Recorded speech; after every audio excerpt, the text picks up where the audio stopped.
कल विश्व आदिवासी दिवस मनाया जा रहा था, तब ये खबर नर्मदा के तिलकवाड़ा से सामने आ रही है, जहां पर विश्व आदिवासी दिवस को मनाते हुए आदिवासी समुदाय एकजुट हुआ था और आदिवासी वेशभूषा लिए काफ़ी उत्साह के साथ रैली निकालते हुए आदिवासी दिवस को आदिवासी समुदाय ने नर्मदा के तिलकवाड़ा में मनाया था। वघेली से शुरुआत कर सावली गिगड़िया होकर देवलिया में इस रैली की पूर्णाहुति हुई थी और बाद में वहां पर सभा का आयोजन भी हुआ था। वैसे आपको बता दें कि शाम के वक्त बारिश भी बरस रही थी, लेकिन उसके बावजूद भी रैली में आदिवासी युवा उत्साह से नाचते गाते हुए नजर आ रहे थे। आज रोज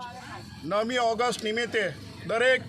આદિવાસી સમાજને શુભેચ્છાઓ અને પ્રકૃતિની જાળવણી કરે અને કાળજી લે એવો સંદેશ સાથે અમે તિલકવાડા સમસ્ત આદિવાસી સમાજ એક સંદેશો પહોંચાડવા માંગીએ છીએ કે આવનારા સમયમાં યુવા પેઢીઓ પ્રકૃતિની પૂજા કરે અને પ્રકૃતિ સાથે રહે। અમે પ્રકૃતિના પૂજારી છે અને પ્રકૃતિના છોકરા છે, એટલે અમને જળ જંગલની રક્ષા કરવા માટે અમને કુદરતી અનુસૂચિત જનજાતિનો એક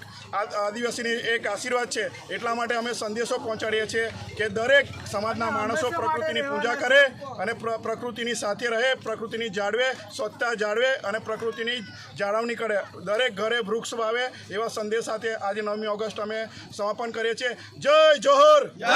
भगवान बिरसा मुंडा की जय, भगवान बिरसा मुंडा की जय। हमसे जुड़े रहने के लिए हमारे YouTube चैनल को सब्सक्राइब करें और नई वीडियो की नोटिफिकेशन के लिए बेल आइकॉन को दबाएं।